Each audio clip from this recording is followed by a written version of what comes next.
उसमें कह रहे हैं ना भगवान कि कोई भी इसमें हानि नहीं होती है। यानी कि भौतिक कार्य तथा उनके फल शरीर के साथ ही समाप्त हो जाते हैं।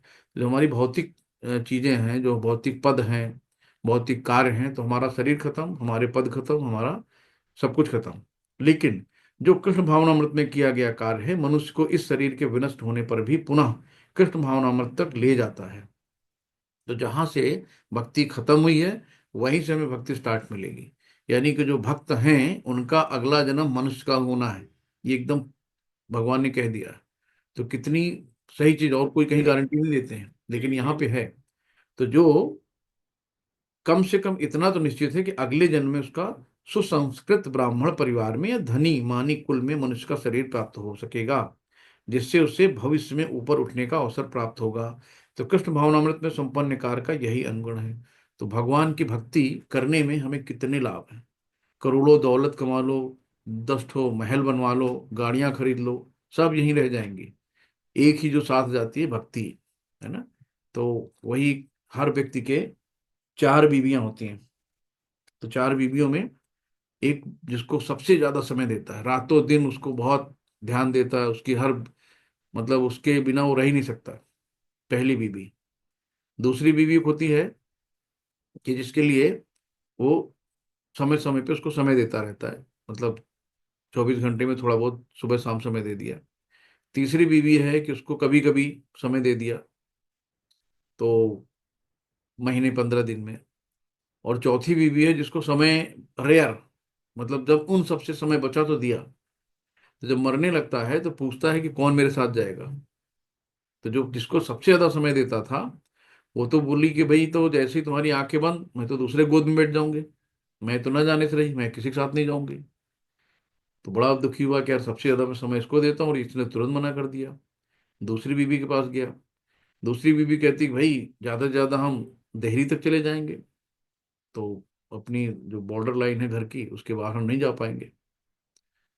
तो फिर तीसरी से बोला तो मेरे साथ चलोगी। तो तीसरी बोली बोली भाई बहुत ज्यादा होगा, हम शमशान घाट तक चले जाएंगे, मरघट तक चले जाएंगे, उसके आगे तो न जा पाएंगे। चौथी बीवी जिसको बहुत कम समय देता था, सबसे समय बचा तो दे दिया, वो कोने से चुपचाप बोली कि मैं तुम्हारे साथ चलूंगी। तो इन चार में पहली बीवी, जिसके लिए हम रातों दिन परेशान रहते हैं, धन। तो धन उगाही में लगे रहते हैं, कहाँ से कौन सा पैसा आ जाए, उसके लिए हम बैल गधों की तरह मेहनत करते रहते हैं कि कैसे भी पैसा आना चाहिए, पैसा आए, आलस वालस सब खत्म, थकान उकान नहीं मिलती। तो हर आदमी पैसे के पीछे, कि मैक्सिमम पहली जो है ना प्रायोरिटी पैसा होता है, सुबह से शाम तक एक सूत्री कार्यक्रम होता है, कहाँ से धन उगाही करें, ये होता है। तो जैसे धन, व्यक्ति की मृत्यु हुई, धन कहाँ चला गया, तुरंत दूसरे नॉमिनी उसका हो गया, उत्तराधिकारी पैदा हो गया, ट्रांसफर हो गया धन दूसरे के अकाउंट में। आदमी मरा नहीं कि धन ट्रांसफर। दूसरी बीबी जो उसके रियल वाइफ 7 फेरे लेके आता है, और ज्यादा से ज्यादा घर के दहलीज बाहर जो देहरी है, देहरी तक जाएगी, रोग आके मत ले जाओ, उसके बाद चली जाएगी अंदर का, बात खत्म, 2 4 दिन में आया गया खत्म। तीसरी बीवी क्या है कि जो नाते रिश्तेदार होते हैं ना, यार दोस्त होते हैं, बहुत ज्यादा जाएंगे, शमशान घाट तक चले जाएंगे, कंधा देके वहां से लैया पेड़ा खा के वापस आ जाएंगे। और चौथी बीवी जिसको हम कम समय देते हैं, भक्ति, कि जल्दी जल्दी में घूम जाए, जल्दी जरा देखना मेरा बैग तैयार है, लंच तैयार कर देना, जरा देखो टिफिन लाया नहीं तो फोन आ रहा है, जरा गेट का दरवाजा खोल देना। तो इस तरीके से अगरबत्ती भी जलती रहती है और इधर उधर दिमाग भी रहता है। तो वो है भक्ति। तो भक्ति कहती है कि मैं तुम्हारी जितनी भी भक्ति की है, उसका एक अंश भी जाया नहीं जाएगा। यानी कि अगर अगली एक यदि कृष्ण भावनामृत में 1% का भी कार्य पूरा हुआ है, तो उसका स्थायी फल मिलता है। और उसका स्थायी फल, कि मान लो अगले 1% किया है तो 2% शुरू होगा, यानी एक कर चुके हो ना, एक के आगे पायदान से स्टार्ट होगा। तो किंतु जो भौतिक कर्म में जब तक 100% सफलता प्राप्त ना हो, तब तक कोई लाभ नहीं है। तो इसी तरीके से अजामिल ने देखो ना, कि जिंदगी भर उसने वेश्या के साथ अपनी जीवन बिताए, अपने माँ बाप को, पत्नी बच्चों को सब छोड़ दिया, और आखिरी में उसने अपने छोटे बच्चे का नाम नारायण रखा, और सिर्फ आखिरी में नारायण नारायण बोल के उसको नारायण के दूत आए और लेके गए। तो इस तरीके से भक्ति कभी हमारी व्यर्थ नहीं जाती है। तो हम लोग नेक्स्ट पे आते हैं। व्यवसा व्यवसा व्यवसायात्मिका बुद्धि एके कुंद नंदनम बहुशाखा हान्यन ताश्च बुद्धियो अववास अव वैसा ही नाम। तो ये जो कहा है कि जो इस मार्ग पर, यानी इस मार्ग पर क्या, भक्ति मार्ग पर, जो इस मार्ग पर चलते हैं वे प्रयोजन में दृढ़ रहते हैं। प्रयोजन हमारा क्या है, यानी हमारा गोल क्या है, भगवत प्राप्ति है ना। तो हमारा जो लक्ष्य है, और उनका लक्ष्य जो है भगवान को प्रसन्न करना है, उनका लक्ष्य भी होता है। कुरुनंदन, जो दृढ़ प्रतिज्ञ नहीं है उनकी बुद्धि अनेक शाखाओं में विभक्त होती है। तो जो दृढ़ निश्चित, मतलब बड़ा कंफ्यूज रहते हैं जो लोग, वो कहीं के नहीं रहते, ना इधर के ना उधर के। तो हमारा एक लक्ष्य है कि हमें भगवान को प्रसन्न करना है और भगवत धाम जाना है। तो हमारा एक ये गोल होना चाहिए, और इसका मार्ग क्या है, भक्ति मार्ग है। तो यहाँ पर सबसे एक बढ़िया सा चैतन्य चरितमृत का श्लोक लिया गया है। श्रद्धा शब्दे विश्वास कहे सुदृढ़ निश्चय, कृष्ण भक्ति कैले सर्व कर्म कृत है। यानी श्रद्धा से ही भक्ति की शुरुआत होती है। जब तक हमारे मन में भाव नहीं आएंगे, हमारे अंदर श्रद्धा नहीं आएगी, तो भक्ति हम कहाँ से करते हैं। तो श्रद्धा का अर्थ क्या है कि किसी अलौकिक वस्तु में अटूट विश्वास। तो जब कोई कृष्ण भावनामृत के कार्यों में लगा होता है तो उसके परिवार, मानवता या राष्ट्रीयता से बंध कर कार्य करने की आवश्यकता नहीं होती है। पूर्व में किए गए शुभ अशुभ कर्मों के फल ही उसे सकाम कर्मों में लगाते हैं। तो यहाँ पे हम लोग जो आज बैठे हैं, तो कहीं ना कहीं पूर्व जन्म के कर्म रहे होंगे कि भगवान ने हमें वैसी बुद्धि दी, वैसे हमें लिंक प्रोवाइड करवा दी।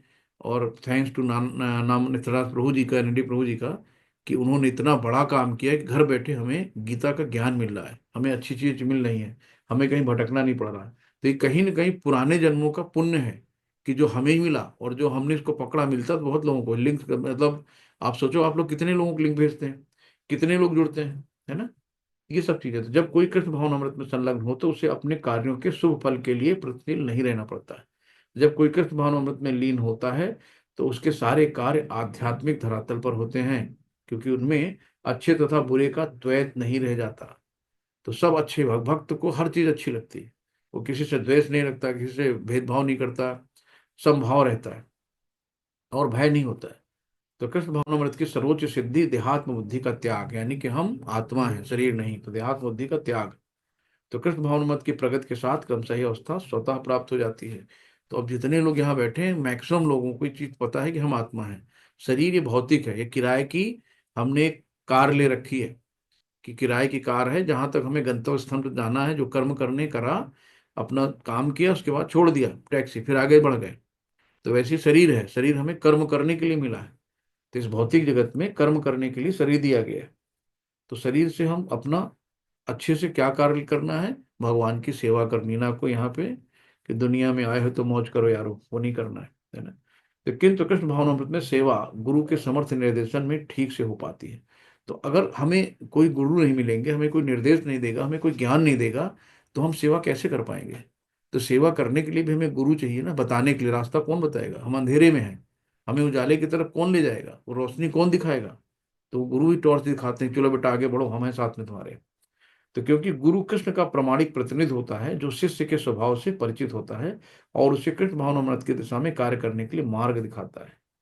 तो हमें क्या करना है कि लोग रोज सुबह हम लोग आरती गाते हैं ना, यस्य प्रसादा भगवत प्रसादो, यस्य प्रसादा नगत कुतोपि, ध्यायन् वस्तुस्त यस्त्रिस्त संध्या, वंदे गुरु श्री चरण अरविंदम।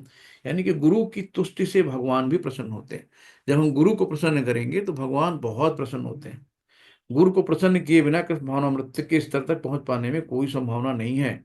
अतः मुझे उनका चिंतन करना चाहिए और दिन में 3 बार उनकी कृपा की याचना करनी चाहिए, और अपने गुरु को सादर नमस्कार करना चाहिए।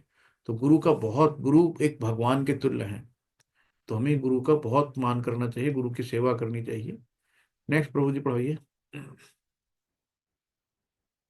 हरे कृष्णा। हरे कृष्ण जी। हरे, जी जी। पद्मावती देवी दासी माता जी, हरे कृष्णा। आप पढ़िए। हरे कृष्ण।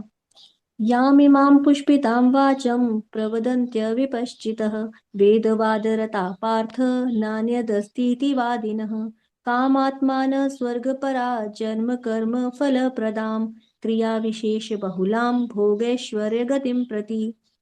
अल्पज्ञानी मनुष्य वेदों के उन अलंकारिक शब्दों के प्रति अत्यधिक आसक्त रहते हैं जो स्वर्ग की प्राप्ति, अच्छे जन्म, शक्ति इत्यादि के लिए विविध सकाम कर्म करने की संस्तुति करते हैं। इंद्रिय तृप्ति तथा ऐश्वर्य में जीवन की अभिलाषा के कारण वे कहते हैं कि इससे बढ़कर और कुछ नहीं है। हरे कृष्णा।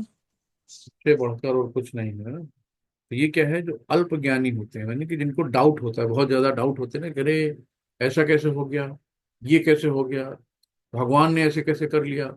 जिनको बहुत डाउट होता है ना कि अरे वो हनुमान जी ने सूरज को कैसे खा लिया होगा, अरे वो सीता मैया धरती से कैसे आ गई होंगी।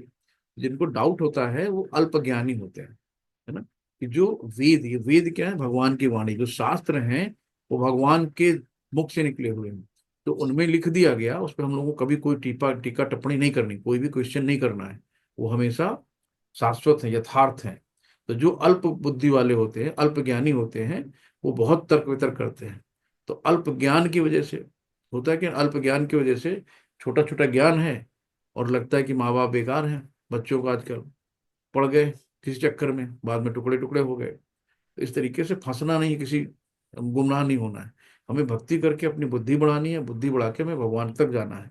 जब हम भक्ति करेंगे तो भगवान हमें बुद्धि देंगे, है ना। सततम कीर्तयन्तो याम भज भजताम प्रीत पूर्वकम ददामि बुद्धि योगम तम योनि प्राप्त। जब भगवान हमें, हम निरंतर भगवान की पूजा करेंगे तो भगवान हमें बुद्धि देंगे कि हम उन तक पहुंच सके। तो इसलिए हमें अल्पज्ञानी नहीं बनना है।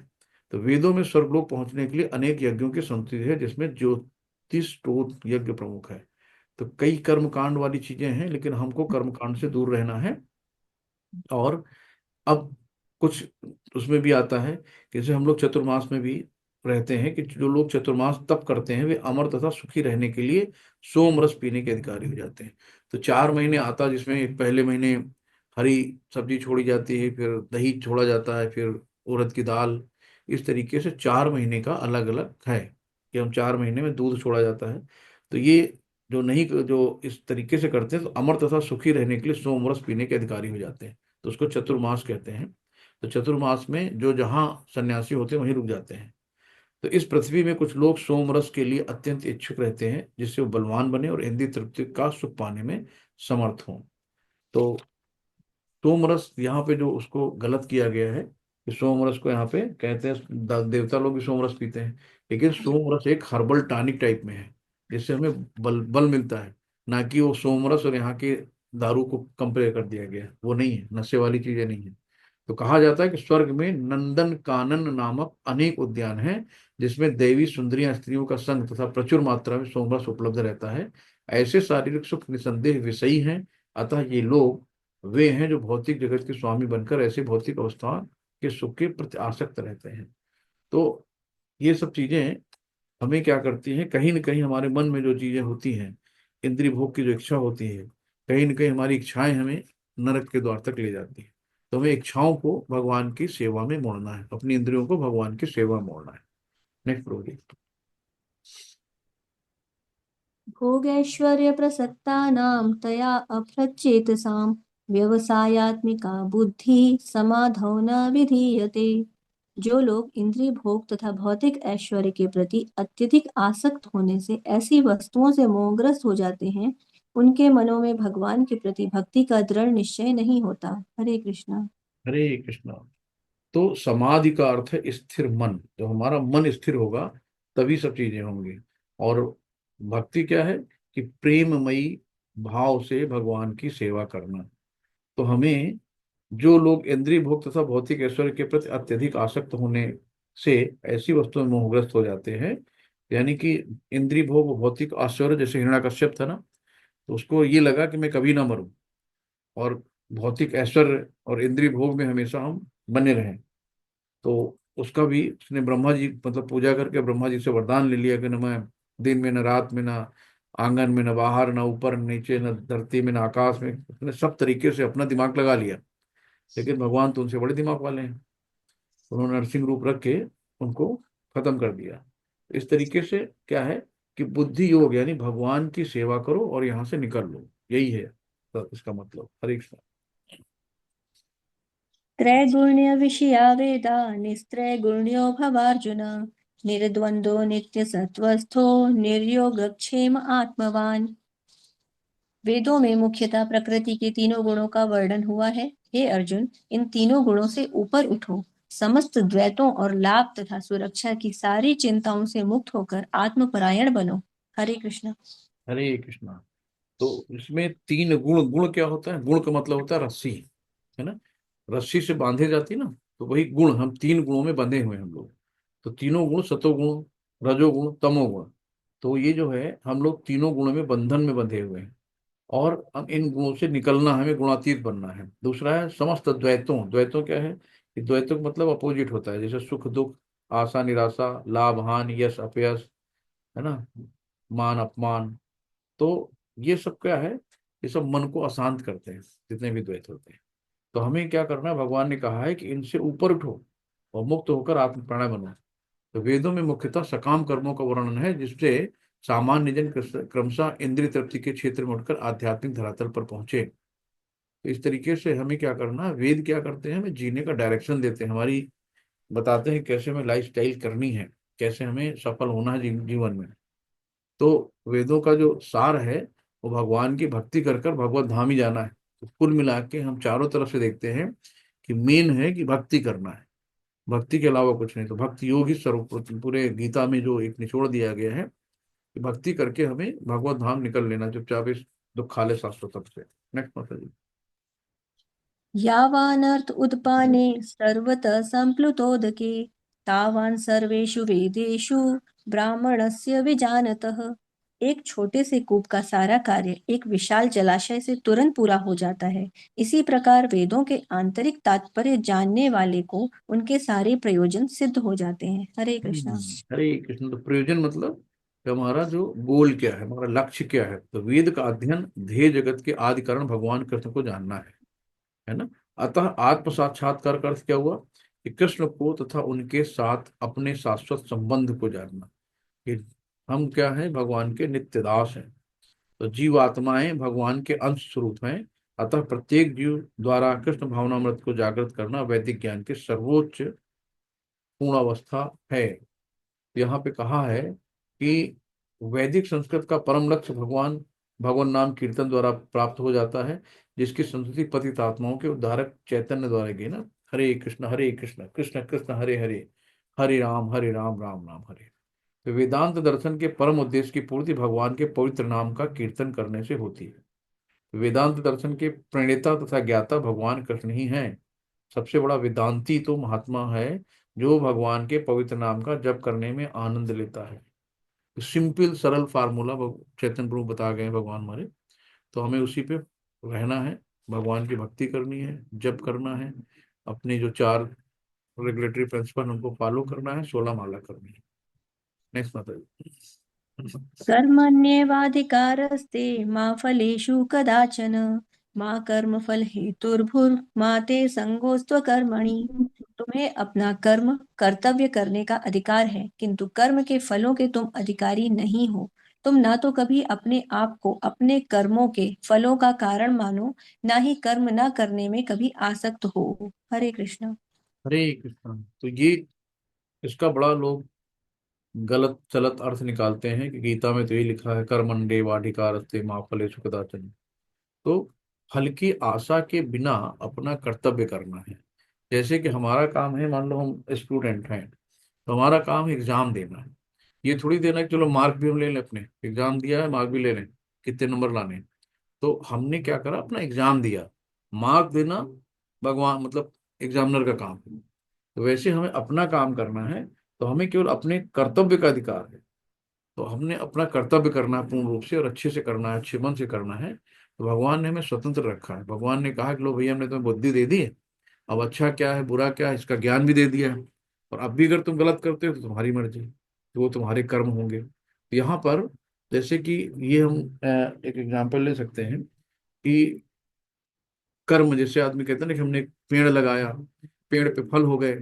अब पेड़ पे हमने पानी दिया, सिंचाई की, उसको लाके हमने वहां पे रखा, बोया, पेड़ उगा तो उसके फल आ गए। तो फल पे किसका अधिकार है? तो फल पे आदमी कहता है भाई मैंने लगाया है, मेरे अधिकार होना चाहिए।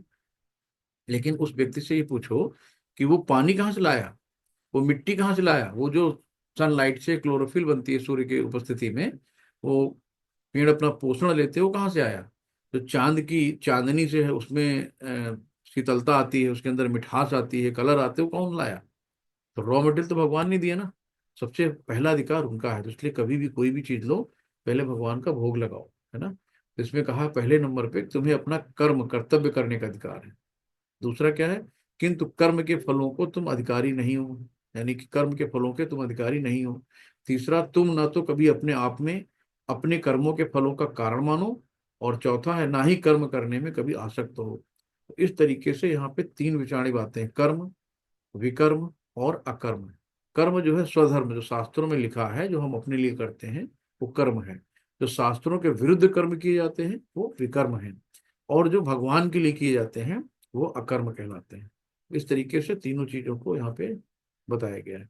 तो भगवान ने अर्जुन को फलासक्ति रहित होकर कर्म, यानी कि स्वधर्म, जो तुम्हारा धर्म है, तुम्हारा धर्म है क्षत्रिय है, तुम्हें युद्ध करना है, तो तुम अपना कर्म करो, है ना। तो उसके रूप ये भगवान कहते हैं कि अपना कर्म करो। तो आसक्ति से कभी मुक्ति पथ पर प्राप्त नहीं होती है। आसक्ति चाहे स्वीकारात्मक हो या निषेधात्मक हो, ये बंधन का कारण है। जितना ज्यादा अटैच होंगे, उतना ही ज्यादा हम दुखी होंगे। इसलिए हमें इन सब चीजों से दूर रहना है और अपने कर्तव्यों को ध्यान रखना है कि हमें करना क्या है। नेक्स्ट माता जी। योगस्थ कुरु कर्माणि संगम त्यक्त्वा धनंजय सिद्ध्य सिद्धियो समो भूत्वा समत्वम योग उच्यते। हे अर्जुन, जय अथवा पराजय की समस्त आसक्ति त्याग कर समभाव से अपना कर्म करो, ऐसी समता योग कहलाती है। हरे कृष्णा। हरे कृष्ण। तो भगवान कह रहे हैं कि हे अर्जुन, जय पराजय की समस्त आसक्ति, तुम मत सोचो कि तुम्हें हार मिलेगी, जीत मिलेगी, है ना। इन सबको छोड़ो, त्याग कर संभाव से अपना कर्म करो। आपका काम है सिर्फ कर्म करना, यानी कि आप जाओ केवल एग्जाम दे के आओ। फेल पास होना एग्जामिनर के हाथ में है। तो ऐसी समता योग कहलाती है। जो हम भगवान पे तेरा तुझको अर्पण कहते हैं, लेकिन अर्पण कुछ नहीं करते हैं। तो हमें भगवान पे विश्वास करना होगा कि भगवान हम हमारे लिए सब अच्छा ही करेगा। तो योग यानी कि भोग और त्याग के बीच का मार्ग है योग। नेक्स्ट बताइए। दूरेण ह्यवरं कर्म बुद्धि योगा धनंजय बुद्धौ शरणम अन्विच्छ कृपणा फल हेतवः। हे धनंजय, भक्ति के द्वारा समस्त गर्हित कर्मों से दूर रहो और उसी भाव से भगवान की शरण ग्रहण करो। जो व्यक्ति अपने सकाम कर्म फलों को भोगना चाहते हैं वे कृपण हैं। हरे कृष्ण। हरे कृष्णा। तो कृपण को तो कंजूस भी कहा गया है, लेकिन यहाँ पे क्या है, हे धनंजय। भगवान जो है अलग अलग नाम से पुकारते हैं। तो अर्जुन को बता रहे हैं कि भक्ति के द्वारा समस्त गर्हित कर्म क्या है? जो योग्य नहीं है ना। गर्हित कर्मों से दूर रहो, जो आपके लायक नहीं है, उनसे आप दूर रहिए और उसी भाव से भगवान की शरण ग्रहण करो। जो व्यक्ति अपने सकाम कर्म फलों को भोगना चाहता है वे कृपण है, यानी कि हमने जो किया है वो हम ही उसका फल भोगें, किसी को न दें। तो कृपण है, उनको कंजूस कहा गया एक तरह से। कि जो व्यक्ति भगवान के दास रूप में अपने स्वरूप को समझ लेता है, वो कृष्ण भावनामृत में स्थिर रहने के अतिरिक्त सारे कर्मों को छोड़ देता है। तो जीव के लिए ऐसी भक्ति कर्म का यही सही मार्ग है। और कृपण जो क्या है, उनको ये नहीं पता होता है कि दैवश या कठोर श्रम से अर्जित संपत्ति का किस तरह सदुपयोग करें। मनुष्य को अपनी सारी शक्ति कृष्ण भावनामृत अर्जित करने में लगानी चाहिए। इसको इससे उसका जीवन सफल हो सकेगा। कृपणों की भांति अभागे व्यक्ति अपनी मानवीय शक्ति को भगवान की सेवा में नहीं लगाते हैं। तो हमें क्या करना है? श्रद्धा, साधु संग, भजन क्रिया, अनर्थ निवृत्ति, निष्ठा, है ना, यानी कि स्ट्रॉन्ग फेथ, रुचि, आसक्ति, भाव, प्रेम, ये धीरे धीरे हम चेन में आएंगे, तब हम जाके भगवान का प्रेम पा सकेंगे। हरे कृष्णा माता जी। नेक्स्ट। बुद्धि युक्तो जहातीह उभे सुकृत दुष्कृते तस्माद् योगाय युज्यस्व योगः कर्मसु कौशलम। भक्ति में संलग्न मनुष्य इस जीवन में ही अच्छे तथा बुरे कार्यों से अपने को मुक्त कर लेता है। अतः योग के लिए प्रयत्न करो, क्योंकि सारा कार्य कौशल यही है। हरे कृष्णा। हरे कृष्णा। तो इसका मतलब क्या है कि भक्ति में हमारा हर कार्य कृष्ण के लिए होना चाहिए। जो भी हम कार्य करते हैं कृष्ण के लिए करते हैं। कृष्णा अर्पण मस्तु, जो भी है सब कृष्ण को अर्पण करते हुए करें। जब हम ऐसे करेंगे तो इसको कहेंगे अकर्म। और जब ये काम होता है तो हम कर्म के बंधन में नहीं बचते। तो हमारे अंदर कोई कर्म बंधन नहीं आता है। नेक्स्ट माता जी। हरे कृष्णा। धन्यवाद माता जी। हरेल पटेल माता जी, आप पढ़िए आगे। हरे कृष्णा। हरे कृष्ण प्रभु जी। श्लोक नंबर 2.51। कर्मजं बुद्धियुक्ता हिं फलं त्यक्त्वा निशीर्णे जन्मबद्धि विनिर्मुक्तः पदं नामयम्। अनुवाद। इस तरह भगवत भक्ति में लग इस तरह भगवत भक्ति में लगे रहकर बड़े बड़े ऋषि मुनि अथवा भक्तगण अपने आप को इस भौतिक संसार में कर्म के फलों से मुक्त कर लेते हैं। इस प्रकार से वे जन्म मृत्यु के चक्र से छूट जाते हैं और भगवान के पास जाकर उस व्यवस्था को प्राप्त करते हैं जो समस्त दुखों से परे है। हरि हरे बोल। कृष्ण। तो यहाँ पे क्या है कि जब अगर बंधन नहीं है, तो जब बंधन नहीं है तो हम गुणातीत हो गए। जब गुणातीत हो गए तो इस जेल से निकल गए ना। तो इस जेल से, यानी कि इस जेल में जो बंधन है, जब हम बंधन मुक्त हो गए यानी जेल से हम निकल गए, यानी इस भौतिक जगत से हम निकल गए, फिर वहां कहाँ पहुंचे? आध्यात्मिक जगत में हमारी एंट्री हो गई, और जहां पर जो समस्त दुखों से परे है, यानी वहां पे कोई दुख नहीं है। जीव का स्वरूप हमेशा कृष्ण का नित्य दास, हमें यही रखना है कि जीवेर स्वरूपा है कृष्ण का दास। तो जन्म मृत्यु से निकलने वाला यही श्लोक है। श्लोक बहुत इंपॉर्टेंट है कि जन्म मृत्यु से कैसे निकलना है, इसको हमेशा याद रखना। हरे कृष्ण। नेक्स्ट बात है।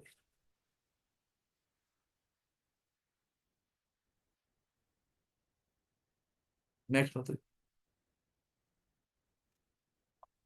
हरे हाँ। कृष्णा माता जी, हरे पढ़िए। कृष्ण। हरे कृष्ण। हाँ हाँ प्रभु जी, म्यूट हो गया था। हरे कृष्ण। यदा ते मोह कलिलं बुद्धिर्वर्त्यति तदा गन्तासि निर्वेदं श्रोतव्यस्य श्रुतस्य च। अनुवाद। जब तुम्हारी बुद्धि मोह रूपी साधन वन को पार कर जाएगी तो तुम सुने हुए तथा सुनाने योग्य सबके प्रति अन्यमनस्क हो जाओगे। हरे कृष्ण। हरे कृष्ण। तो जब तुम्हारी बुद्धि मोह, मोह यानी मोह से पूर्ण रूप से छूट जाएगी, तब क्या होगा? सघन वन को पार कर जाएगी, तो तुम सुने हुए तथा सुनने योग्य क्या है? ये जो भौतिक जगत है, सबके प्रति अन्य मनस्क हो जाओगे, यानी आसक्त यानी विरक्त हो जाओगे। तो इस तरीके से एक एक चीजें कि यहाँ पे एक श्लोक बहुत अच्छा सा है कि मानवेंद्रपुरी कहते हैं कि हे मेरी त्रिकाल प्रार्थनाओं तुम्हारी जय हो, हे स्नान तुम्हें प्रणाम, हे देव पितृगण, अब मैं आप लोगों के लिए तर्पण करने में असमर्थ हूँ। जहाँ भी जो बैठा है, यादव कुलवंशी कंस के हंता श्री कृष्ण का स्मरण करता हूँ, और इस तरह मैं अपने पापमय बंधन से मुक्त हो सकता हूँ, और मैं सोचता हूँ कि यही मेरे लिए पर्याप्त है। यानी कि उन्होंने कहा कि जो भी पितृ हैं, आप कहते नहीं कि वो पिंड दान करना है, ये सब करना है, तो वही उन्होंने कहा कि भाई हमें क्षमा करना है कि हम जहाँ बैठे हैं और जो है सब पाप बंधन से मुक्त है, हम कृष्ण की सेवा में हैं। मैं सोचता हूँ कि यही मेरे लिए पर्याप्त है। तो मुझे दुनिया के क्रियाकर्म नहीं करने, कर्मकांड नहीं करने हैं, सिर्फ भक्ति करनी है। यदि कोई परमेश्वर कृष्ण की सेवा करके ज्ञान को प्राप्त होता है, तो उसे शास्त्रों में वर्णित विभिन्न प्रकार की तपस्या तथा यज्ञ करने की आवश्यकता नहीं रह जाती है। इसी प्रकार जो समझता है कि वेदों का उद्देश्य कृष्ण तक पहुंचना है, तो हमारा वेदों का प्रयोजन क्या है, लक्ष्य क्या है? कृष्ण तक पहुंचना। तो इसलिए वो केवल इधर कर्मकांड करके अपना समय नष्ट नहीं करता। तो कृष्ण भावनामृत व्यक्ति शब्द ब्रह्म की सीमाएं वेदों के उपनिषद की परिधि को भी लांघ सकता है। तो हमें सिर्फ भगवान की भक्ति करनी है, कर्म कांड में नहीं फंसना है। नेक्स्ट माता जी। हरे कृष्ण। श्लोक नंबर 2.53। श्रुति विप्रतिपन्ना ते यदा स्थास्यति निश्चला समाधावचला बुद्धिस्तदा योगम वाप्स्यसि। अनुवाद। जब तुम्हारा मन वेदों की अलंकारमयी भाषा से विचलित न हो और वह आत्म साक्षात्कार की समाधि में स्थिर हो जाए, तब तुम्हें दिव्य चेतना प्राप्त हो जाएगी। हरे कृष्ण। हरे कृष्ण। तो जब तुम्हारा मन वेदों के अलंकारी में, अलंकारी मतलब जो वेदों में लिखा है, तो भाषा से विचलित ना हो, तो वो आत्म साक्षात्कार की समाधि में स्थिर हो जाएगा। तब तुम्हें दिव्य चेतना प्राप्त होगी। तो यहाँ पे हमें वही बात की, कर्म कांडों में नहीं फंसना है, हमें निकलना है। भगवत गीता में सबसे अच्छी चीज क्या है जो बताई गई है कि दुनिया में कैसे रहना है। तो ये गीता हमें बताती है कि हमें यहाँ कैसे रहना है। लेकिन जो वेद हैं, वेद क्या करते हैं कि वो सिखाती है कि हमें दुनिया से, दुनिया में कैसे रह के निकलना है, बाहर वापस कैसे जाना है, वो ज्ञान देती है। तो गीता और वेद ये सब यही हमें सिखाते हैं कि हमें कैसे सरवाइव करना है, कैसे चीज़ों से लड़ना है, कैसे हमें अपने आप को इन सब चीज़ों से छुटकारा लेके किसी के गुणों के बंधन में नहीं बंधना है, किसी में आसक्ति नहीं रखनी है, भगवान की भक्ति करके सिर्फ यहाँ से निकलना है। तो यही सीख लेती है। हरे कृष्णा लिख माता जी। हरे कृष्ण। श्लोक नंबर 2.54। अर्जुन उवाच स्थितप्रज्ञस्य का भाषा समाधिस्थस्य केशव स्थितधिः किं प्रभाषेत किमासीत व्रजेत किम। अनुवाद। अर्जुन ने कहा, हे कृष्ण, आध्यात्म में लीन चेतना वाले व्यक्ति स्थित प्रज्ञ के क्या लक्षण है, वह कैसे बोलता है तथा उसकी भाषा क्या है, वह किस तरह बैठता है और चलता है। हरे कृष्ण। हरे कृष्ण जी। टर्निंग पॉइंट यहाँ पे अर्जुन ने अब स्थित प्रज्ञ, मतलब स्थित प्रज्ञ क्या है कि जिसकी बुद्धि स्थिर हो, बहुत ज्यादा बुद्धि भटकाए नहीं इंसान को, स्थिर बुद्धि वाले को हम स्थित प्रज्ञ कहते हैं। तो इसमें कि अध्यात्म में लीन चेतना वाले व्यक्ति के क्या लक्षण है, कैसे बोलता है, उसकी भाषा क्या है, वो किस तरीके से बैठता चलता है, उसके लक्षण क्या, यानी कि जो भक्त के लक्षण है वो कैसे होते हैं, तो वो भगवान जी आगे बताएंगे। नेक्स्ट बताइए।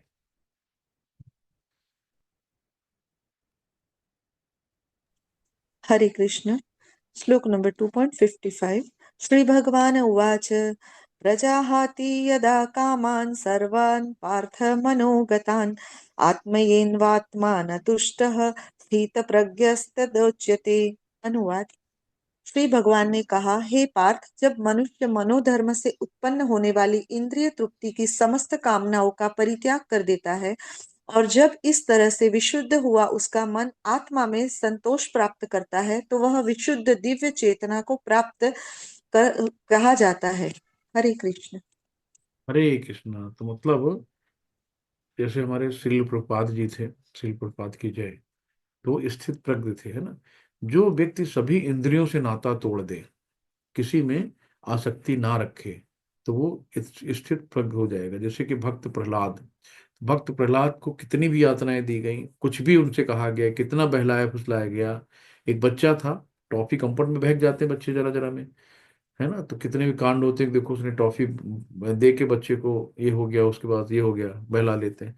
लेकिन भक्त प्रहलाद, उसके साथ कितना क्या नहीं हुआ, लेकिन अपनी स्थित प्रज्ञ रहे, यानी कि उनको नमो ओम भगवते वासुदेवाय का जाप करना है, भगवान विष्णु का नाम लेना है तो लेना है, कुछ भी हो जाए, है ना।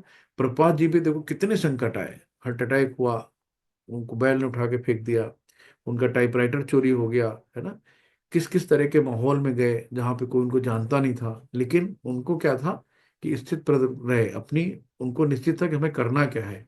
तो इतने संकट आने के बाद भी उन्होंने किसी भी तरीके से दिग्भ्रमित नहीं हुए। तो भगवान को अर्पित करते हुए हम समस्त कार्य करते रहेंगे, तभी हम रियल आनंद मिलेगा। तो हमें क्या करना है, कृष्ण का दास बिंदास होता है, तो कृष्ण का दास कभी उदास नहीं होता है। तो कृष्ण का दास ही बनना है और सभी इंद्रियों से हमें नाता तोड़ना है, तब हम जाके अपने आप को परमेश्वर का शाश्वत दास मानेंगे, तब हम आत्मसंतुष्ट रहेंगे। तो वो अपने को निरंतर भगवान का सेवक मानते हुए सहज रूप से सदैव प्रसन्न रहता है भक्त अपना। हरे कृष्णा। नेक्स्ट माता जी। हरे कृष्ण। 2.56। दुःखेषु द्विग्नमनाः सुखेषु विगतस्पृहः वीतराग भय क्रोधः स्थितिर्मुनिरुच्यते। अनुवाद। जो त्रय ताप के होने पर भी मन में विचलित नहीं होता अथवा सुख में प्रसन्न नहीं होता और जो आसक्ति भय तथा क्रोध से मुक्त है, वह स्थिर मन वाला मुनि कहलाता है। हरे कृष्ण। तो त्रय ताप के हैं, जो तीन ताप हैं, आध्यात्मिक ताप है, आदि दैविक है और आदि भौतिक है। तो आध्यात्मिक ताप क्या है कि जो हमारे मन में विचार आते हैं, है ना, किसी से ईर्ष्या करना। अब पता चला सामने वाला तो बहुत अच्छे से साड़ी और गहने लिए हैं, लेकिन हम यहाँ जले मरे जा रहे हैं। तो हमारे मन से हम अपने आप को जला रहे हैं ना। किसी से द्वेष करना, अचानक रोना आना किसी बात पे, है ना। कोई बात सास ने कही थी 10 साल पहले, आज भी सोच के हम रोए ले रहे हैं, कह रहे देखो तुम्हारी मम्मी ने क्या कहा था। तो ये हमारे अपने मन के विकार हैं। तो आध्यात्मिक ताप हो गया। आदि दैविक क्या होता है कि जो दैवी आपदा आ गई, जैसे कोरोना आ गया था, है ना, कहीं भूस्खलन हो गया, कहीं पे एकदम बिजली गिर गई, कहीं बाढ़ आ गई, कहीं आंधी तूफान आ गया। तो इस तरीके से जो दैवी घटना घटती हैं उनको आदि दैवी कहते हैं। आदि भौतिक क्या है कि भौतिक रूप में, जैसे किसी पड़ोसी ने झगड़ा कर लिया है, कोई मच्छर काट गया, मलेरिया हो गया, है ना, कहीं जा रहे थे टांग टूट गई, अचानक गिर गए, इस तरीके से आदि भौतिक ताप है। तो त्रय ताप से विचलित नहीं होता और सुख में प्रसन्न नहीं होता, यानी सुख और दुख में संभाव रहता है ना, और भय क्रोध से मुक्त रहता है। तो इस तरीके का वो व्यक्ति स्थिर मन वाला यानी स्थित प्रद ही कहलाता है। हरे कृष्णा ने। हरे कृष्ण 2.57 यह सर्वत्र अनिभिस्नेहस्तत् प्राप्य शुभाशुभम नाभिनंदति न दृष्टि तस्य प्रज्ञा प्रतिष्ठिता। अनुवाद। इस भौतिक जगत में जो व्यक्ति न तो शुभ की प्राप्ति से हर्षित होता है और न अशुभ के प्राप्त होने पर उससे घृणा करता है, वह संपूर्ण ज्ञान में स्थिर होता है। हरे कृष्ण। हरे कृष्ण।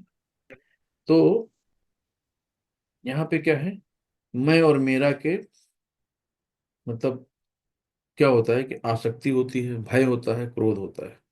तो यही सारी चीजें जो होती हैं मैं और मेरा में होती हैं। तो इस भौतिक जगत में जो व्यक्ति ना तो शुभ की प्राप्ति से हर्षित होता है, न अशुभ के प्राप्त होने पर घृणा करता है, वो पूर्ण ज्ञान में स्थिर होता है। इसी को समाधि कहते हैं। कि जो उसको कोई फर्क नहीं पड़ता है, दुख हो सुख हो सर्दी हो गर्मी हो, हर चीज में हर हाल में स्थिर रहता है। तो जब तक मनुष्य इस भौतिक संसार में है तब तक अच्छाइयाँ बुराइयों की संभावना बनी रहती है, क्योंकि ये संसार द्वंद्वों से पूर्ण है। किंतु जो कृष्ण भावनामृत में स्थिर है, वो अच्छाई बुराई से अछूता रहता है, क्योंकि उसका सरोकार कृष्ण से रहता है जो सर्व मंगलमय है। तो ऐसे कृष्ण भावनामृत से मनुष्य पूर्ण ज्ञान की स्थिति प्राप्त कर लेता है, जिसे समाधि कहते हैं। नेक्स्ट मतलब होता है, सारी प्लानिंग किसकी है? कृष्णा की है। तो हम लोग कितना भी दिमाग लगा दें कि मैं ये कर लूंगा, मैं वो कर लूंगा, मैं ऐसा करूंगा, मैं वैसा करूंगा, 2 मिनट में खत्म हो जाती है। तो जो भी प्लानिंग है सब कृष्णा की है। तो आप एकदम अपने आप को बिंदास, कोई भी डर नहीं रखें कि हम, कृष्ण हमारे संरक्षक हैं, जो करेंगे कृष्ण ठीक करेंगे, कृष्ण करे सो ठीक। एक गुरु मंत्र लिख लीजिए, हर जगह लिख के रख दीजिए, कृष्ण करे सो ठीक। तो जो हो रहा है कृष्ण कर रहा है, सब ठीक कर रहा है। तो ये हम भूल जाएंगे कि हमारे साथ अच्छा हो रहा है बुरा हो रहा है। तो जो हो रहा है हमारी अच्छाई के लिए हो रहा है, क्योंकि हमारा अगर अपने मन का होता है ना तो बहुत अच्छा है। अगर हमारे मन का नहीं हो रहा है तो समझ लो उसमें भगवान की इच्छा है। तो जब हम ये सोचेंगे भगवान की इच्छा, तो हमें दुख नहीं होगा। हरे कृष्ण। नेक्स्ट बात आई। हरे कृष्ण 2.58 यदा संहरते चायं कूर्मोऽङ्गानि सर्वशः इन्द्रियाणीन्द्रियाभ्यर्थे तस्य प्रज्ञा प्रतिष्ठिता। अनुवाद। जिस प्रकार कछुआ अपने अंगों को संकुचित करके खोल के भीतर कर लेता है, उसी तरह जो मनुष्य अपनी इंद्रियों को इंद्रिय विषयों से खींच लेता है, वह पूर्ण चेतना में दृढ़ता पूर्वक स्थिर होता है। हरे कृष्ण। हरे कृष्ण। तो कछुआ क्या है? जब तक उसने अपने अंग खींच लिए अंदर तब तक वो सुरक्षित है ना। अंदर बहुत सॉफ्ट अंग होते हैं उसके। और जैसे ही वो देखता है ना कहाँ बाहर कोई हलचल हो रही, तुरंत अंदर अपने सारे और हाथ पैर खींच लेता है। मुंह अगर अंदर हो जाता है तो उसके ऊपर ट्रक भी चढ़ जाए, कोई दिक्कत नहीं। तो इसी तरीके से हमको भी अपनी इंद्रियों को भगवान की सेवा में लगाना है, क्योंकि इंद्रियां बहुत चंचल हैं, वो किसी के बस में आने वाली नहीं है। तो उनको हमें क्या करना है कि इंद्रियों की तुलना विषैले सर्प से की गई है। वे अत्यंत स्वतंत्रता पूर्वक तथा बिना किसी नियंत्रण के कर्म करना चाहती हैं, और योगी भक्त इन सर्पों को वश करने के लिए एक सपेरे की भांति अत्यंत प्रबल होना चाहिए योगी को। तो वो उन्हें कभी भी कार्य करने की छूट नहीं देता है। तो शास्त्रों में अनेक आदेश है, जिनमें से कुछ करो तथा कुछ ना करो से संबंध है, डू एंड नॉट डू। तो क्या करना है क्या नहीं करना है सब लिखा है, कि ये आपके लिए अच्छा है ये बुरा है। तो यहाँ पे उदाहरण बहुत अच्छा कछुए का दिया है कि वो किसी भी समय अपने अंग समेट सकता है, पुनः विशिष्ट उद्देश्यों से उन्हें प्रकट कर सकता है। इसी प्रकार कृष्ण भावना में व्यक्तियों की इंद्रियां भी केवल भगवान की विशिष्ट सेवाओं के लिए काम आती हैं, अन्यथा उनका संकोच कर लिया जाता है। तो अब जैसे किसी से कहा जाए ना कि तुमको शुगर है, चीनी नहीं खाना, तो बंदा चुरा चुरा के खाता है। उसको पता है कि यार हमें शुगर बढ़ जाएगी, उसके बाद हमें क्या झेलना पड़ेगा, डॉक्टर के पास जाना पड़ेगा, लेकिन नहीं मानता है। उसको पता है कि काम गलत है, हमें नुकसान करेगा, लेकिन फिर भी खाता है। तो वही हमारी इंद्रियां, हमको पता है कि क्षणिक सुख में बाद में क्या मिलना है। आदमी कर तो जाता है, उसको पता है हम चोरी कर रहे हैं, पकड़े गए तो जेल हो जाएगी। उसको पता है हम कोई गलत काम कर रहे हैं, इसमें फांसी भी हो सकती है, लेकिन फिर भी करता है। नहीं पता। श्लोक 59 विषया विनिवर्तन्ते निराहारस्य देहिनः रसवर्ज रसोप्यस्य परम दृष्ट्वा निवर्तते। अनुवाद। देहधारी जीव इंद्रिय भोग से भले ही निवृत्त हो जाए पर उसमें इंद्रिय भोगों की इच्छा बनी रहती है, लेकिन उत्तम रस के अनुभव होने से ऐसे कार्यों का बंद करने पर वह भक्ति में स्थिर हो जाता है। हरे कृष्ण। हरे कृष्णा। तो जब हायर टेस्ट आता है तो लोअर टेस्ट चला जाता है। तो जब तक हायर टेस्ट नहीं आता ना, जब तक हमें उसका स्वाद नहीं पता है, तो हम इधर उधर स्वाद में पड़े रहते हैं। क्षणिक जो है जुबान के लोलुप में पड़े रहते हैं कि यार ये जब लगता है कि हरे कृष्ण कृष्ण कृष्ण हरे हरे, जब ये मंत्र चलता है जुबान पे, हरे राम राम राम हरे हरे, तो इसके अच्छा टेस्ट आप देखो ना। कभी कभी आप जब माला करते हो ना, आपको हल्का सा मीठापन मुंह में अपने आप एक अमृतपान उसी को कहते हैं, एक स्वाद मिलता है पूरा माला करने के बाद, अच्छा लगता है अपने आप में। तो उसके आगे सब टेस्ट बेकार है। समोसे कचौड़ी थोड़ी देर खा लो, हाँ पानी लाओ, कड़वा लग गया, आदमी से कोई मरता नहीं तो तड़पता रहता है, अरे मर गया ये हो गया। वैसे बहुत तीखी चट खा के भी आदमी देखो अंदर से जो आते हैं कुल बनाने लगती हैं, लाओ पानी लाओ जल्दी लाओ। तो हमें इन सब चटकारों में नहीं पड़ना है। जब हायर टेस्ट लग जाता है तो सब छोटी छोटी चीजें दूर हो जाती हैं। नेक्स्ट माता जी। हरे कृष्ण। श्लोक नंबर 2.60। यततो यपि कौन्तेय पुरुषस्य विपश्चितः इंद्रियाणि प्रमाथिनी हरन्ति प्रसभं मनः। अनुवाद। हे अर्जुन, इंद्रियां इतनी प्रबल तथा वेगवान है कि वे उस विवेकी पुरुष के मन को भी बलपूर्वक हार लेती है जो उन्हें वश में करने का प्रयत्न करता है। हरे कृष्ण। ठीक कृष्ण। तो मतलब इतनी इतनी प्रबल होती है कि आप सोचो 2000 साल तक विश्वामित्र जैसे साधु पुरुष ने तपस्या करी, लेकिन मेनका ने जहाँ पायल छन्न करी, उन्होंने अपनी तपस्या छोड़ दी। तो इतनी इंद्रियां इतनी प्रबल होती हैं कि शकुंतला आ गई। तो इस तरीके से हमें अपने इंद्रियों को बस में हम कितना भी चाहे नहीं कर सकते, लेकिन अगर इंद्रियों को हम भगवान की सेवा में लगा दें तभी ये इनका कुछ हो सकता है।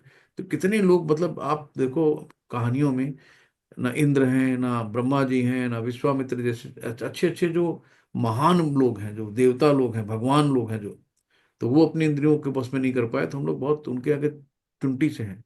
तो पूर्णतः कृष्ण भावनामृत हुए बिना मन तथा इंद्रियों को वश में करना अत्यंत कठिन है। मन को कृष्ण में लगाए बिना मनुष्य ऐसी भौतिक कार्यों को बंद नहीं कर सकता। परम साधु तथा भक्त यमुनाचार्य ने एक व्यवहारिक उदाहरण प्रस्तुत किया है। कहा है कि जब से मेरा मन भगवान कृष्ण के चरण बिंदुओं की सेवा में लग गया है, और जब से मैं नित्य व नव दिव्य रस का अनुभव करता रहा हूं, तब से स्त्री प्रसंग का विचार आते ही मेरे मन उधर से फिर जाता है और मैं ऐसे विचार पर थू थू करता हूँ। तो इस तरीके के, तो कृष्ण भावनामृत इतनी दिव्य सुंदर वस्तु है कि इसके प्रभाव से भौतिक भोग स्वतः नीरस हो जाते हैं। हरि बोल। नेक्स्ट। हरे कृष्णा। धन्यवाद माता जी। विवाह हरे उपाध्याय कृष्ण। माता जी, हरे कृष्णा, आप पढ़िए अब। हरे कृष्णा। तानि सर्वाणि संयम्य युक्त आसीत् मत्परः वशे हि यशेन्द्रियाणि तस्य प्रज्ञा प्रतिष्ठिता। जो इंद्रियों को पूर्णतया वश में रखते हुए इंद्रिय संयमन करता है और अपनी चेतना को मुझ में स्थिर कर देता है, वह मनुष्य स्थिर बुद्धि कहलाता है। हरे कृष्ण। मत्परः, आसीत मत्परः यानी भगवान को समर्पित करना। तो जो इंद्रियों को पूर्णतः वश में रखते हुए इंद्रिय संयमन करता है और अपनी चेतना को मुझ में स्थिर कर देता है, वो स्थिर बुद्धि कहलाता है। तो यानी कि जब तक कोई कृष्ण भावनामृत नहीं होता तब तक इंद्रियों को वश में करना संभव नहीं है। तो बताया जा चुका है, दुर्वासा ऋषि जैसे हैं, झगड़ा अमरीश महाराज से उन्होंने इतना कुछ कहा कि तुमको मैं नष्ट कर दूंगा, उन्होंने अपना बाल तोड़ा। एक जो है राक्षस पैदा किया कि दुर्वासा मुनि ने कहा कि जाओ अमरीश महाराज को खा जाओ, है ना। और फिर उल्टा ही हुआ कि भगवान कृष्ण का चक्र चला और वो तो गया राक्षस, तो दुर्वासा मुनि भागे भागे गए, ब्रह्मा विष्णु महेश सबके पास गए, कृष्ण जी के पास भी गए। तो उन्होंने कहा भाई जिसके प्रति आपने अपराध किया है वही आपको क्षमा कर सकता है। तो बाद में अमरीश महाराज के पास, तो अमरीश महाराज बोले तो हम तो पहले जैसे आपको सम्मान दे रहे थे अभी मैं सम्मान दे रहा हूँ, मैं तो आपसे रुष्टा ही नहीं हूँ, तो आपको क्षमा मानने की जरूरत ही नहीं है।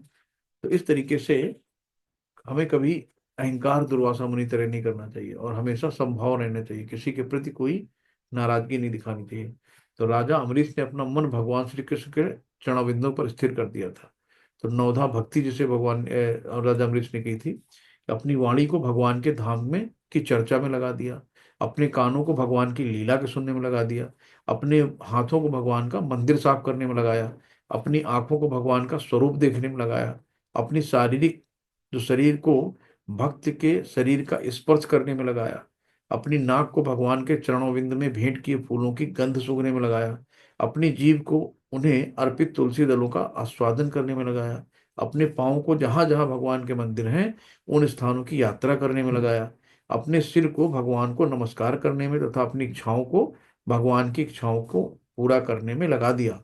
और इन गुणों के कारण वो भगवान के मत पर भक्त बनने के योग्य हो गए। तो इस तरीके से एक और उदाहरण दिया है कि जिस प्रकार जलती हुई अग्नि कमरे के भीतर की सारी वस्तुएं जला देती है, उसी प्रकार योगी के हृदय में स्थित भगवान विष्णु सारे मलों को जला देते हैं।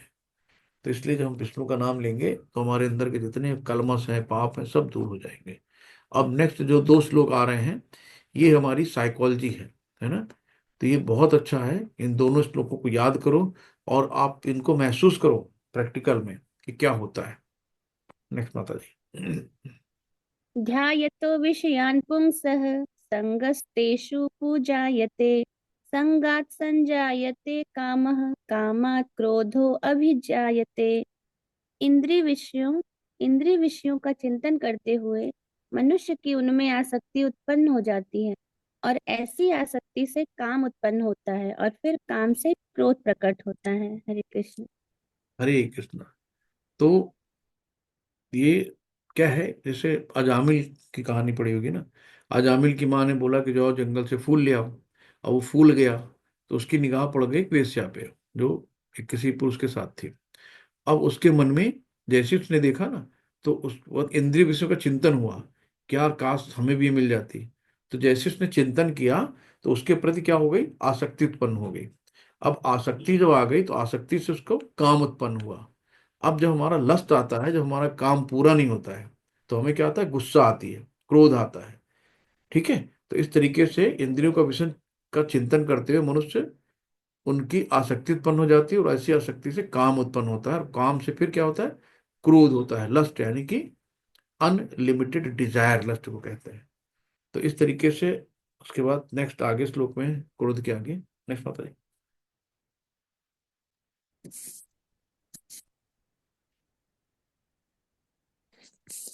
क्रोधात् क्रोधात् भवति सम्मोहः सम्मोहात् स्मृति विभ्रमः स्मृतिभ्रंशात् बुद्धिनाशो बुद्धिनाशात् प्रणश्यति।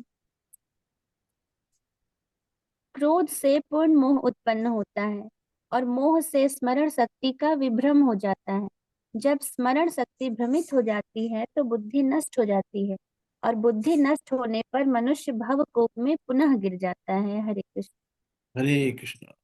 तो अभी हम लोग ने क्या करा था कि उसने क्या देखा, अजामिल ने वेश्या देखी तो उसका चिंतन किया, चिंतन करने से उसमें क्या हुआ, आसक्ति पैदा हो गई। आसक्ति पैदा होने से उसके अंदर काम, डिजायर है ना, लस्ट उत्पन्न हुआ।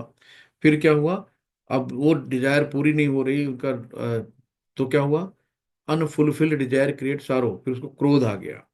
अब क्रोध आने से क्या होता है, क्रोध से पूर्ण मोह उत्पन्न होता है। तो यानी फिर नेक्स्ट क्या हुआ, क्रोध आया, क्रोध से मोह आ गया। और जब मोह आता है तो फिर अगला काम क्या होता है, उसकी स्मरण शक्ति भंग हो जाती है। अब को कुछ भी करेगा, अपनी पत्नी को, अपने माँ बाप को भी घर से निकाल देगा, कोई मतलब नहीं है ना। और जब स्मरण शक्ति भ्रमित होती है तो उसकी बुद्धि नष्ट हो जाती है, तो बुद्धि का नाश हो जाता है। तो गुस्सा कहाँ पे आता है, मन में आता है। आत्मा तो हमेशा शांत स्वरूप रहती है। तो उसके बाद जब बुद्धि का नाश होता है तो फिर वो क्या होता है कि भवकूप में गिर जाता है, यानी कि उसका मनोवैज्ञानिक पतन हो जाता है। तो इतनी खतरनाक चीजें हैं कि ऑब्जेक्ट है, ऑब्जेक्ट से अटैच हुए, अटैच फिर उसके बाद क्रोध आया, क्रोध आने के बाद फिर उसके आगे जो है मोह उत्पन्न हुआ और उसके सम्मोहन हुआ। फिर धीरे धीरे हम लोग, बुद्धि का क्षय हुआ, फिर पतन में गिर गए। तो ये सब चीजें साइकोलॉजी है हर व्यक्ति की। आप किसी भी उदाहरण में इसको फिट कर सकते हो कि हमारे जो दुख का कारण क्या है, हम खुद हैं कि हम अनफुलफिल्ड डिजायर, पहले हम कोई ना कोई डिजायर, इच्छाएं पैदा करते हैं, और जब हमारी इच्छा की पूर्ति नहीं होती तो हमें दुख होती है। हमने पति से कह दिया कि हमें ये चाहिए, अब पति जी किसी कारण से भूल गए, नहीं ला पाए, हमने उनसे उम्मीद की थी ना, डिजायर की थी, अब लोग मुंह फुला के बैठ गए, मेरी एक नहीं सुनते। तो हमारी इच्छाएं हमारे दुख का कारण है। तो जब हमारी इच्छाएं पूर्ति नहीं होती ना, अनफुलफिल्ड डिजायर क्रिएट सारो। नेक्स्ट माता जी। राग द्वेष विमुक्तस्तु विषयानिन्द्रियश्चरन् आत्मवश्ये विधेयात्मा प्रसादमधिगच्छति।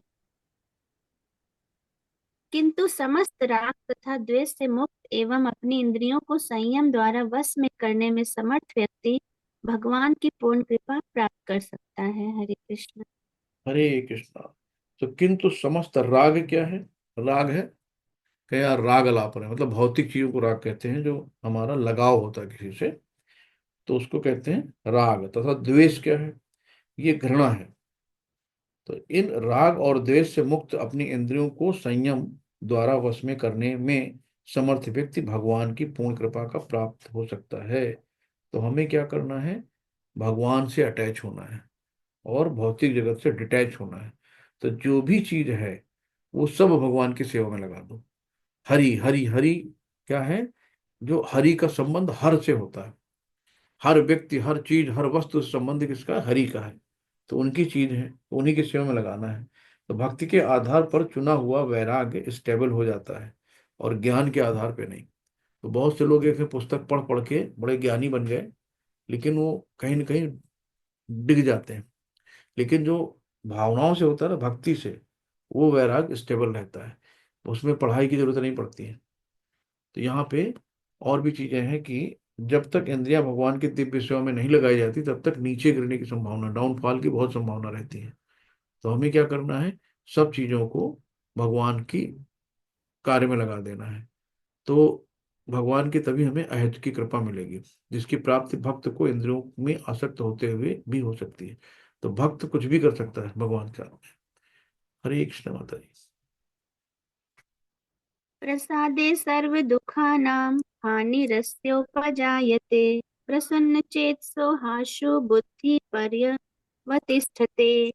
इस प्रकार से कृष्ण भावनामृत में तुष्ट व्यक्तियों के लिए संसार के तीनों ताप नष्ट हो जाते हैं, और ऐसी तुष्ट चेतना होने पर उसकी बुद्धि शीघ्र ही स्थिर हो जाती है। हरे कृष्ण। हरे कृष्णा। तो अभी हम लोगों ने तीनों ताप के बारे में जाना। कौन से ताप थे ये? जो तीनों ताप हैं, आध्यात्मिक, आदि भौतिक और आदि दैविक। तो तीनों ताप जो हैं उसी के बारे में कहा गया कि तीनों ताप नष्ट हो जाते हैं ऐसी तुष्ट चेतना होने पर, उसकी बुद्धि शीघ्र ही स्थिर हो जाती है। ठीक है। तो आध्यात्मिक क्या हो गया? मन से, सपोज मतलब दिल टूट गया, अब किसी से बहुत अटैच थे, अचानक वो छोड़ के चला गया, तो बैठ के रो रहे हैं, डिप्रेशन में चले गए, है ना। और आदि भौतिक, यानी कि भौतिक आपस में लड़ाई, जैसे यूक्रेन और रसिया, ये सब चल ही रहे ना, तो सब अपने अपने आप में लड़ रहे हैं आपस में। और आदि दैविक यानी भूकंप आ गया, कोरोना आ गया, ये सब चीजों को ये कहते हैं। तो ऐसी तुष्ट चेतना होने पर उसकी बुद्धि शीघ्र ही स्थिर हो जाती है। नेक्स्ट माता जी। नास्ति बुद्धिर्युक्तस्य न चायुक्तस्य भावना न चाभावयतः शांतिर्शान्तस्य कुतः सुखम। जो कृष्ण भावनामृत में परमेश्वर से संबंधित नहीं है, उसकी न तो बुद्धि दिव्य होती है और न ही मन स्थिर होता है। जिसके बिना शांति की कोई संभावना नहीं है, शांति के बिना सुख हो भी कैसे सकता है। हरे कृष्ण। हरे कृष्णा। तो जब तक हम, जैसे मोबाइल ले लो, मोबाइल में अगर हम डेटा दबाएंगे तभी तो नेटवर्क आएगा। और मोबाइल लिए हैं, कर यार नेटवर्क नहीं आ रहा इसमें। तो जो कृष्ण भावनामृत में परमेश्वर से संबंधित नहीं है, उसकी ना तो बुद्धि दिव्य होती है और ना ही मन स्थिर होता है।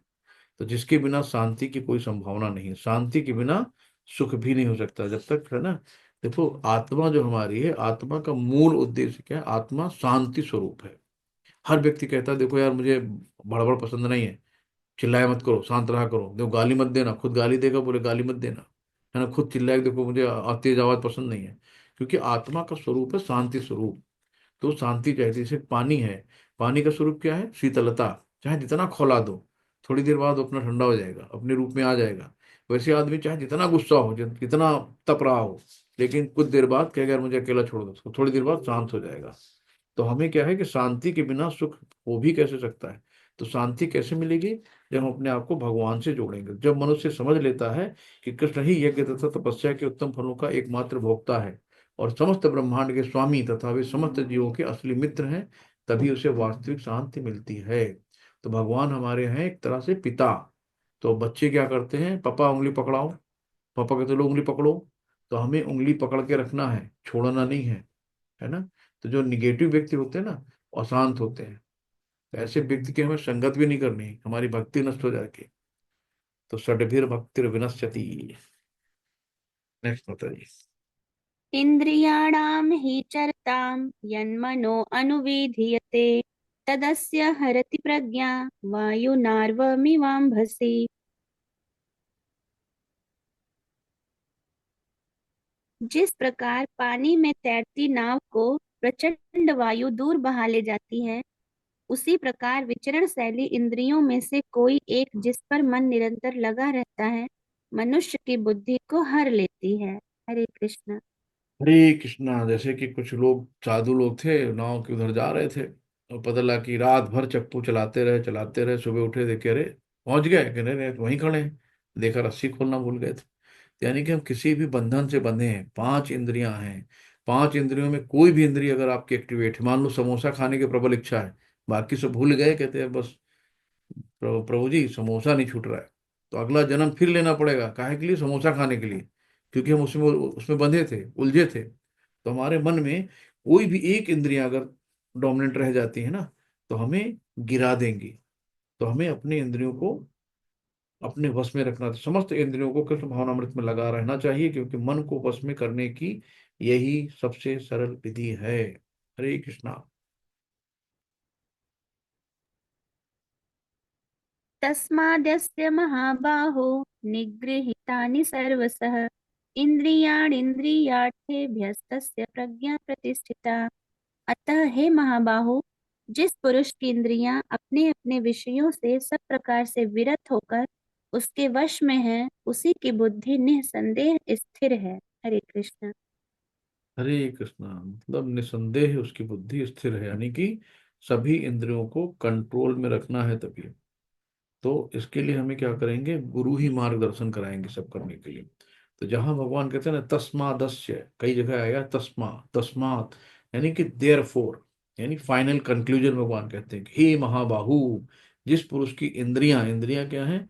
हमारे घोड़े के समान है ना। मन लगाम है, बुद्धि आत्मा सब एक रथ पे बैठे हैं ना, देखा था आपने। तो जब अपने विषयों से सब प्रकार से विरत होकर उसके वश में है, उसी की बुद्धि निसंदेह स्थिर है। तो सभी इंद्रियों को कंट्रोल रखेंगे तभी हम कुछ कर पाएंगे। तो जो व्यक्ति ये हृदय संगम कर लेता है कि कृष्ण भावनामृत के द्वारा बुद्धि स्थिर होती है और इस कला का अभ्यास प्रमाणित गुरु के पद प्रदर्शन में करता है, वो साधक अथवा मोक्ष का अधिकारी होता है। हरे कृष्णा। नेक्स्ट माता जी।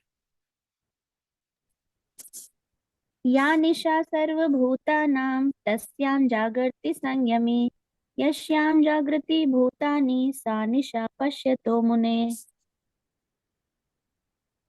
जो सब जीवों के लिए रात्रि है, वह आत्म संयमी के जागने का समय है, और जो समस्त जीवों के जागने का समय है, वह आत्मनिरीक्षक मुनि के लिए रात्रि है। हरे कृष्ण। हरे कृष्णा। तो अपने ये सबके लिए है।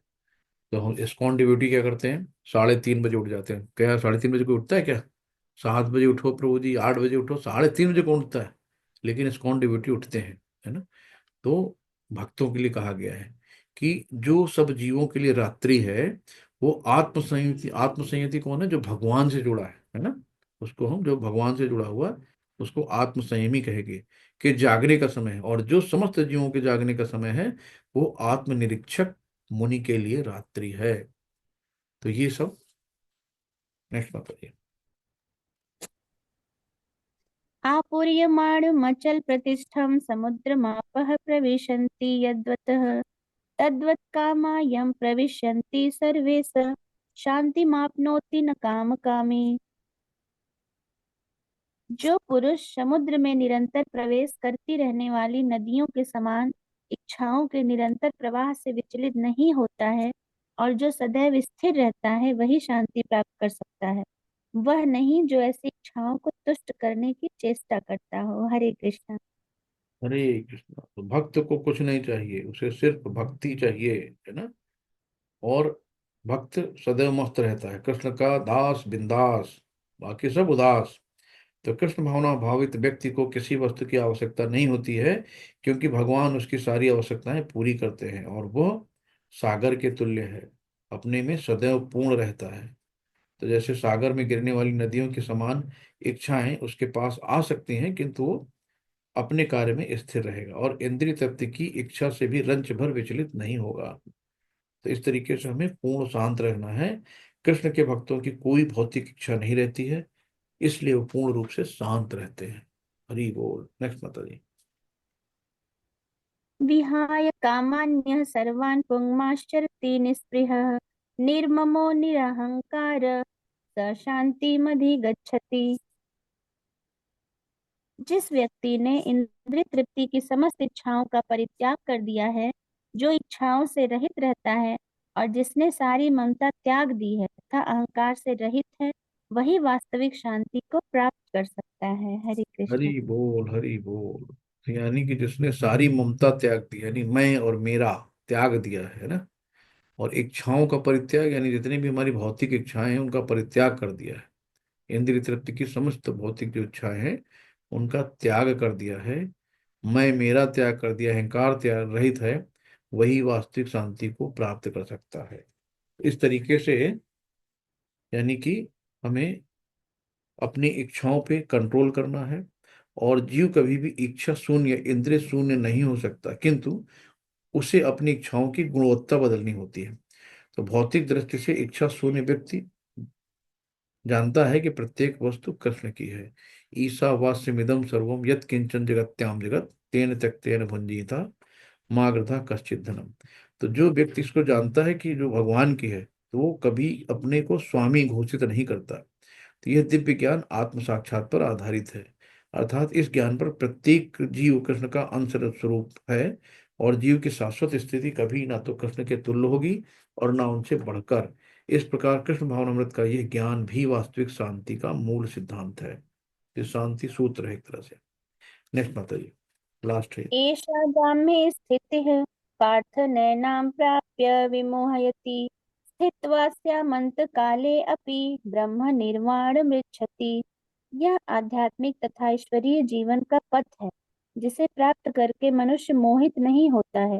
यदि कोई जीवन के अंतिम समय में भी इस तरह स्थित हो, तो वह भगवत धाम में प्रवेश कर सकता है। हरे कृष्ण।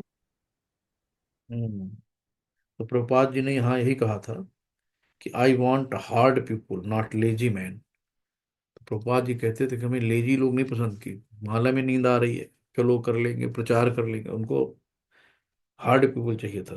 तो भगवत भक्ति और भगवत धाम, मतलब हमें, जो हम भगवान की भक्ति करते हैं, भगवत धाम, इन दोनों में कोई अंतर नहीं है। तो हमें यहाँ पे भी रखना है कि हम भगवान की भक्ति कर रहे हैं, समझ लो भगवत धाम में बैठे हैं। तो जहाँ भक्त हैं वहीं वृंदावन है ना। तो प्रभुपाद जी से हमारा सीधा संपर्क उनकी बुक है। जब आज भी भगवान प्रभुपाद जी ने कहा कि हमको हमारी बुकों में ढूंढना, हम कभी नहीं मरेंगे, आई एम नेवर डाई, है ना। तो जो हम प्रभुपाद जी से सीधा संपर्क उनकी बुक पढ़कर करते हैं। प्रभुपाद जी ने कहा था ना, आई एम नेवर डाई, हमारा शाश्वत स्वरूप है कृष्ण का नित्य दास, ये जान लेना ही जीवन का सारांश है। तो इच्छा क्या है? इच्छा केवल हमें कृष्ण को रिझाना होना चाहिए और कृष्ण को प्रसन्न करना चाहिए। एक यहाँ पे वो दिया गया, खटवांग महाराज ने अपने मृत्यु के कुछ मिनट पूर्व कृष्ण के शरणागत होकर एक ऐसी जीवन अवस्था प्राप्त कर ली। तो खटवांग महाराज बहुत शक्तिशाली थे।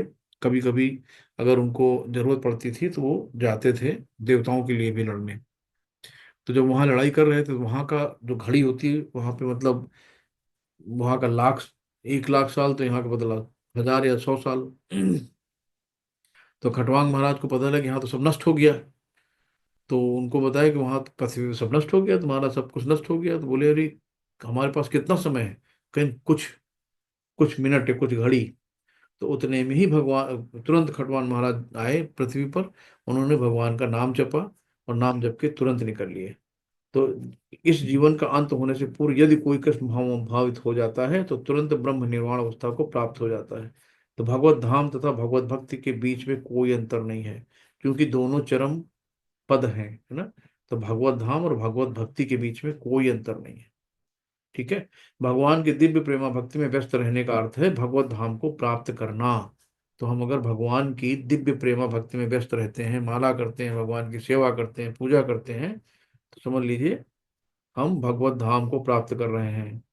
तो जो कृष्ण भावनामृत में स्थिर होता है वो निश्चित रूप से पहले ही भगवत धाम में प्रवेश कर चुका होता है। यहाँ स्पष्ट शब्दों में भगवान बता रहे हैं ना। और प्रभुपाद जी के तात्पर्य तो इतने बढ़िया हैं कि आप लोग इनको पढ़िएगा जरूर। भगवत गीता में भगवत भक्ति को मुक्त अवस्था माना गया है। सह गुणाम समतित्यतान ब्रह्म भूयाय कल्पते, है ना। तो अतः ब्रह्मी स्थिति भौतिक बंधन से मुक्त है। तो यहाँ पे जो भक्ति श्री विनोद ठाकुर जी हैं, इनकी कमेंट्री आती है। तो इसको बहुत अच्छा इनकी भक्ति विनोद ठाकुर जी की कमेंट्री अगर आप लोगों को मिले तो जरूर पढ़ना। तो ये अध्याय सेकंड सांख्य योग गीता का सार समाप्त होता है। किसी को उसमें कोई जोड़ना हो, कोई क्वेश्चन हो तो आप कर सकते हैं। हरे कृष्णा। कैसा लगा अध्याय भाई? बढ़िया रहा आज? बहुत सुंदर प्रभु जी। हरे कृष्ण। बहुत बढ़िया। हरे कृष्णा। धन्यवाद हरे प्रभु। कृष्ण, दंड प्रणाम। हरे कृष्णा। किसी का कोई प्रश्न है तो अपना हैंड रेज कर सकती है, डायरेक्ट पूछ भी सकती है। हरे कृष्ण। दंडवत प्रणाम प्रभु जी, बहुत अच्छा लगा मुझे सुनकर। हरे कृष्णा माता जी। धन्यवाद माता जी। और कोई इसमें कुछ ऐड करना चाहेगा? कुछ आपस में विचार विमर्श? हरे कृष्णा प्रभु जी, दंडवत प्रणाम। दंडोत प्रणाम प्रभु जी। प्रभु जी अटेंडेंस लिंक नहीं डाली आज? प्रभु जी डाला था, मैं फिर से डाल देती हूँ। मैंने अभी डाला था, आपने शायद हो सकता है आपको नहीं रिसीव हो, फिर से डाल देती हाँ हाँ, कई बार पढ़ी है प्रभु जी। हूँ। जी प्रभु जी। 3:06 पे डाली गई है, माता जी ने डाला है। चलिए अटेंडेंस कर ली। तो अगर किसी कोई क्वेश्चन है तो हम लोग चलते हैं। वांछा कल्पतरुभ्यक्षा कृपा सिंधुभ्येव च पतितानां पावनेभ्यो वैष्णवभ्यो नमो नमः। अनंत कोटि वैष्णव वृंद की जय। श्रील प्रभुपाद की जय। गुरु महाराज जी की जय। सभी भक्तों की जय हो। हरे प्रभु जी कृष्णा। डाल दिया है लिंक, देख लीजिए। जी जी जी प्रभु जी हरे बोलिए। सभी को दंड प्रणाम। हरे हरे कृष्ण। कृष्ण हरे कृष्ण कृष्ण हरे कृष्ण। कृष्ण। हरे कृष्ण। डॉक्टर, हाँ मधु माता जी पूछिए, आपका कोई प्रश्न है? हरे कृष्णा प्रभु जी, दंडवत प्रणाम। जी माता अ, जी। मैं क्षमा चाहती हूँ, मैं कृष्ण मंदिर में सेवा पे थी 11 बजे से लेके अभी तक। तो मैंने आपकी क्लास के थोड़े थोड़े अंश सुने हैं, तो ठीक। इसीलिए मैं आपका पीडीएफ मांग रही थी। मैं लिंक अ, डाल दूंगा माता जी, यूट्यूब की लिंक डाल दूंगा। आज के सेशन का, क्योंकि मैं कृष्ण की सेवा पे थी मंदिर में, नहीं नहीं, वो पाप भी जरूरी है आज एकादशी एकादशी। के उपलक्ष्य में। जी तो जी, बहुत प्रभु बहुत। जी मुझे कोई क्षमा बात नहीं माता जी, कीजिएगा। ग्रुप में आ जाएगा लिंक, कोई बात नहीं। मैं ग्रुप लिंक में डाल लिंक आ दूंगा, जाएगा यूट्यूब आपका। पे डाल दूंगा ठीक है सबका, है माता ना। जी। और हरे इसके अलावा और कोई किसी का प्रश्न है तो पूछ सकते हैं, अदरवाइज फिर क्लास को खत्म करते हैं। धन्यवाद। जी जी जी ओके मैम।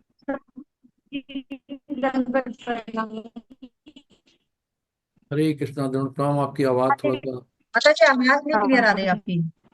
हरे कृष्णा मधु माता जी, आपका नेट का इश्यू है, आवाज नहीं आ रही आपकी। फिर से बोलिए या फिर चैट में डाल दीजिए। अगर कोई प्रश्न है तो चैट में डाल दीजिए, अगर कुछ डिस्कशन है तो फिर कल करिएगा माता जी, क्योंकि आपकी आवाज नहीं आ रही है अभी। बोलिए माता जी। हरे कृष्णा। ठीक है प्रभु जी, शायद उनका नेट का इश्यू है तो आवाज नहीं आ रही। जी, ठीक है प्रभु जी, फिर को कोई दंड प्रश्न प्रणाम। नहीं। हरे कृष्णा। मिलते हैं कल फिर हम लोग। हरे कृष्ण प्रभु जी, बहुत बहुत धन्यवाद। सभी भक्तों का बहुत बहुत धन्यवाद। हरे कृष्ण धन्यवाद। सभी को। हरे कृष्णा।